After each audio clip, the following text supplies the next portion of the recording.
സ്ഥലം കണ്ടെത്തി കഴിഞ്ഞപ്പോ നമ്മളെ വളരെ മനോഹരമായ ഒരു സ്ഥലമാണ് കണ്ടെത്തിയിരിക്കുന്നത്. മെയിൻ റോഡിൽ നിന്ന് ഒരു 200-250 മീറ്റർ മാത്രം ദൂരെയുള്ള റോഡുള്ള ആ റോഡൊന്നും നന്നാക്കണമെന്ന് മാത്രം ടാറിയണമെന്ന് മാത്രമേ ഉള്ളൂ. ടാറിയാത്ത റോഡാണെന്ന് മാത്രമേ ഉള്ളൂ. കരിങ്കല്ല് മാത്രമല്ല. 200-250 മീറ്റർ ദൂരം മാത്രമുള്ള റെസിഡൻഷ്യൽ ഏരിയയാണ്. തൊട്ടപ്പുറത്ത് ഒരു ആശ്രമമുണ്ട്, തൊട്ടപ്പുറത്ത് വീടുണ്ട്, റിസോർട്ടുണ്ട്. ഇത് സോഷ്യൽ മീഡിയയിൽ കൂടി CPI-കാർ പ്രചരിപ്പിക്കുന്ന ആനക്കാടാണെന്നാണ്. നിങ്ങളെല്ലാം ഇവിടെ നിൽക്കുന്നുണ്ടല്ലോ, വഴിയിലൊക്കെ വീടുകളുണ്ടല്ലോ. തൊട്ടപ്പുറത്ത് ആശ്രമമുണ്ട്, ആനന്ദമാത ആശ്രമമാണ്. അതിന്റെ തൊട്ടപ്പുറത്ത് റിസോർട്ടാണ്. ഇവിടെ ഈ സ്ഥലത്ത് നിന്ന് നോക്കിക്കഴിഞ്ഞാൽ റോഡ് കാണാം. അത്രയും മനോഹരമായൊരു സ്ഥലമാണ് അവർ വാങ്ങിച്ചിരിക്കുന്നത്. സർക്കാർ 1 വർഷം എടുത്തപ്പോൾ കോൺഗ്രസ് 4 മാസം കൊണ്ടാണ് സ്ഥലം മേടിച്ചത്. തൊട്ടപ്പുറത്തുള്ള സ്ഥലം ഈ ആഴ്ച തന്നെ രജിസ്ട്രേഷൻ നടത്തുകയാണ്. 6 ഏക്കർ ഇവിടെ തന്നെ സ്ഥലമായി. ഈ മാസം തന്നെ തറക്കല്ലിട്ട് അതിന്റെ നിർമ്മാണ പ്രവർത്തനം ആരംഭിക്കും. ഞാൻ പറഞ്ഞല്ലോ, സർക്കാർ തരുമെന്നാണ് നമ്മൾ കരുതിയത്.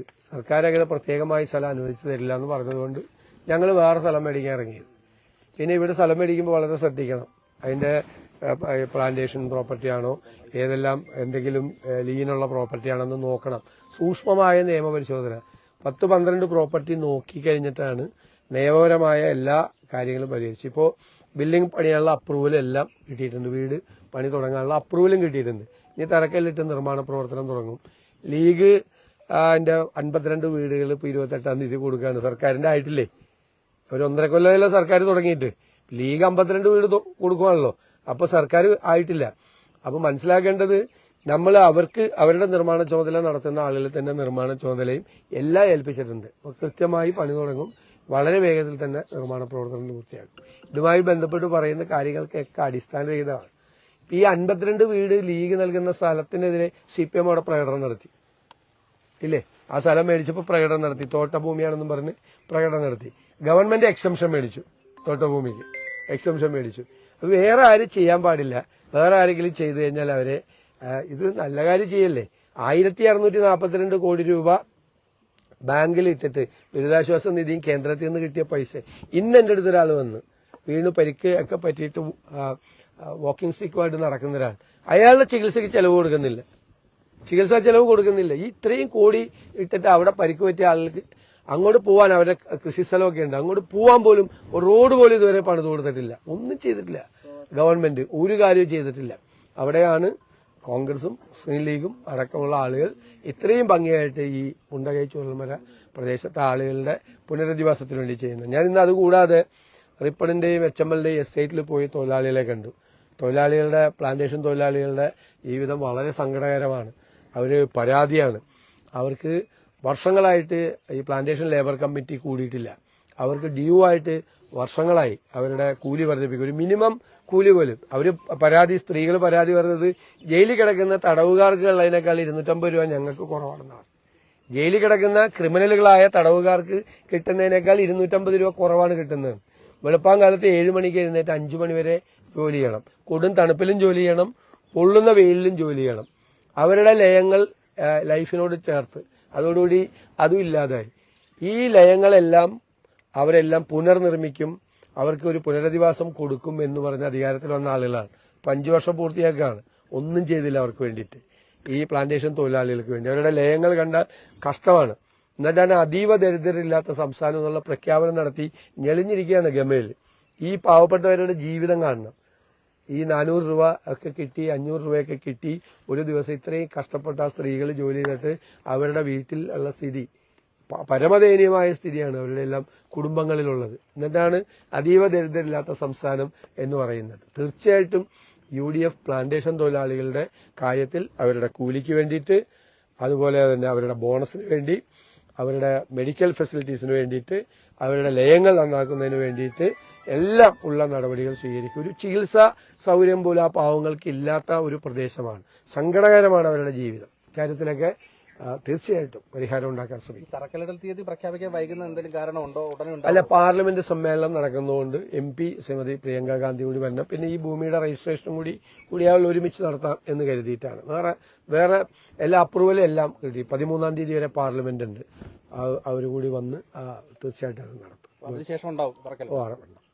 ഈ ആഗോള അയ്യപ്പ സംഘത്തെ സംബന്ധിച്ചൊരു വാർത്ത പുറത്തു വന്നിട്ടുള്ളത്, അതിന്റെ തുക വകയിരുത്തിയുമായി ബന്ധപ്പെട്ട് 3 കോടി രൂപയോളം തിരുവിതാംകൂർ ബോർഡിന് നഷ്ടം വന്നു, ദേവസ്വം ബോർഡ് നഷ്ടം വന്നു എന്നാണ്. സ്പോൺസർഷിപ്പിലൂടെ കണ്ടെത്തുമെന്നായിരുന്നല്ലോ പറഞ്ഞിരുന്നത്. പക്ഷെ അത് ഉണ്ടായിട്ടില്ലെന്നാണ് പറയുന്നത്. കോടതിയിൽ അവർ പറഞ്ഞതിന് സത്യവാങ്മൂലം കൊടുത്തത് സ്പോൺസർഷിപ്പിലൂടെ കണ്ടെത്തുമെന്നാണ്. ഒരുപാട് സ്പോൺസർഷിപ്പ് കൊടുത്തിട്ടുണ്ട് ഒരുപാട് ആളുകൾ. അതിൽ ഒരുപാട് ക്രമക്കേടുകൾ നടന്നിട്ടുണ്ട്. കാരണം ഈ 500-600 പേര് പങ്കെടുത്ത ഒരു പരിപാടിക്ക് ഈ 3 കോടി 8 കോടിയൊക്കെ എവിടെ നിന്നാണ് വന്നത് ചെലവാകുന്നത്? നമ്മളൊക്കെ എത്രയോ പരിപാടികൾ നടത്തുന്ന ആളുകളെ. ഇപ്പൊ ഞങ്ങൾ യാത്ര നടത്തല്ലേ, പരിപാടി നടത്തുമ്പോൾ ചെലവുണ്ടാവും. പക്ഷെ 500-600 പേര് മാക്സിമം ഉണ്ടായിരുന്നതാണ് ആ പരിപാടിക്ക്. 600 പേര് പങ്കെടുക്കാൻ ഒരു ആഗോള അയ്യപ്പ സംഗമം നടത്തിയതിന് 5 കോടി 8 കോടി എന്നൊക്കെ പറയുന്നത് എവിടത്തെ കണക്കാണ്? മുഴുവൻ കളവാണ് ഇതിന്റെ പുറകിൽ നടക്കുന്നത്. അഴിമതിയാണ് ഇതിന്റെ അകത്ത് പുറത്ത് നടക്കുന്നത്. അയ്യപ്പന്റെ പേരിലും തട്ടിപ്പാണ് നടത്തിയത്. ശരിക്കും അത് അന്വേഷിക്കട്ടെ, കോടതി തന്നെ അതിനുള്ള നടപടികൾ സ്വീകരിക്കട്ടെ. കോടതിയുടെ മുൻപാകെയാണ് തെറ്റായ വിവരം കൊടുത്തത്. കോടതി അന്വേഷിക്കട്ടെ. SIT അന്വേഷിക്കുമെന്നാണ് പറയുന്നത്. ഈ അന്വേഷണ പരിധിയിൽ വരുന്നതെന്നാണ്. അന്വേഷിക്കട്ടെ, അവരന്വേഷിക്കട്ടെ. അജയ് തറയിൽ പറഞ്ഞൊരു കാര്യം, ഇപ്പൊ താങ്കളുടെ യാത്ര എറണാകുളത്തേക്ക് എത്തുമ്പോൾ UDF നേതാക്കന്മാരെ ചോദ്യം ചെയ്യാൻ വേണ്ടിയിട്ട്, അതായത് ഇപ്പോൾ തുടങ്ങിയപ്പോൾ നമ്മുടെ അടൂർ പ്രകാശിനെ ചോദ്യം ചെയ്തു, അപ്പോ തന്നെയും കൂടി ചോദ്യം ചെയ്യുന്ന പറഞ്ഞാൽ എറണാകുളത്ത് എത്തുമ്പോൾ അങ്ങനെ എന്തെങ്കിലും ഒരു അജണ്ട ആയിട്ടാണ് അവർ പോകുന്നത്? അല്ല, ഞാൻ ഒരു കാര്യം ഇന്നലെ ചോദിച്ചല്ലോ. കടകംപള്ളി സുരേന്ദ്രനെ SIT ചോദ്യം ചെയ്തപ്പോൾ ആരും അറിഞ്ഞില്ല, നിങ്ങൾ ആരും അറിഞ്ഞില്ല. 4 ദിവസം കഴിഞ്ഞിട്ടാണ് നിങ്ങൾ പോലും അറിയുന്നത്. അടൂർ പ്രകാശൻ ചോദ്യം ചെയ്തപ്പോൾ എല്ലാവരെയും വിളിച്ചു പറഞ്ഞല്ലോ. അവിടെ നിന്ന് SITയിൽ നിന്ന് തന്നെയാണ് ചോർത്തി കൊടുക്കുന്നത് വാർത്ത.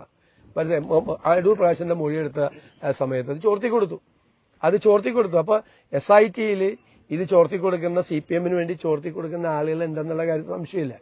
പിന്നെ നമുക്കതൊരു പ്രശ്നമില്ല. കാരണം അന്നത്തെ കാലത്ത് അവരിരുന്ന കാലത്ത് പ്രയാർ ഗോപാലകൃഷ്ണൻ അവരെല്ലാം ഇരുന്ന കാലത്ത് ഹൈക്കോടതി ഒരു അഡ്വക്കേറ്റ് കമ്മീഷണറെ നിയമിച്ചിട്ട് ആ അഡ്വക്കേറ്റ് കമ്മീഷണറുടെ മേൽനോട്ടത്തിലാണ് എല്ലാ കാര്യങ്ങളും നടന്നത്.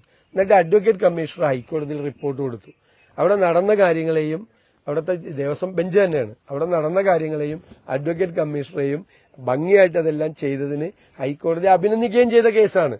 ഇനിയിപ്പോ വീണ്ടും കേസെടുത്ത് അന്വേഷിക്കട്ടെ, നമുക്കാർക്ക് യാതൊരു പരാതിയില്ല.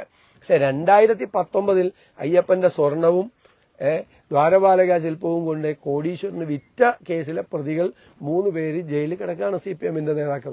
അത് മറക്കണ്ട. 2024 വീണ്ടും കക്കാൻ ശ്രമിച്ചു എന്ന് കോടതി തന്നെ പറഞ്ഞത്. ഫേക്ക് അർജൻസി ഉണ്ടാക്കി, വ്യാജമായ ഒരു അർജൻസി ഉണ്ടാക്കി വീണ്ടും ഇതേ സാധനം കട്ടെടുക്കാൻ വേണ്ടി ശ്രമിച്ചു എന്ന് കോടതിയാണ് പറഞ്ഞത്. ഈ 2019-ലും 2024-ലും പിണറായി ഭരണമാണ് കേരളത്തിൽ നടക്കുന്നത്. അവര് ചെയ്ത പൊളിറ്റിക്കൽ അപ്പോയിന്റ്മെന്റ് ആയിട്ടുള്ള ആളുകളാണ്. വാസവൻ ഇപ്പൊ മന്ത്രിയും അന്ന് കടകംപള്ളി സുരേന്ദ്രൻ ദേവസ്വം മന്ത്രി. അവര് രണ്ടുപേരും അറിഞ്ഞുകൊണ്ടാണ് ഈ തട്ടിപ്പ് നടത്തിയിരിക്കുന്നത്. അതാണ്. അത് മായ്ക്കാൻ പറ്റില്ല.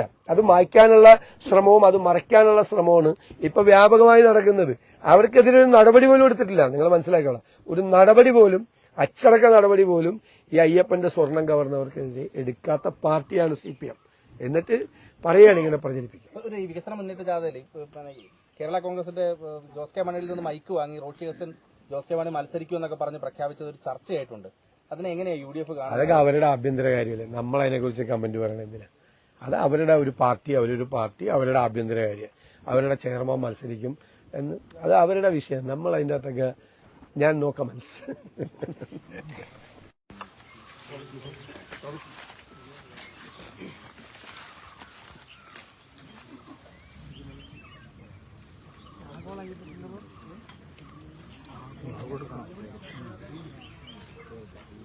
എന്താ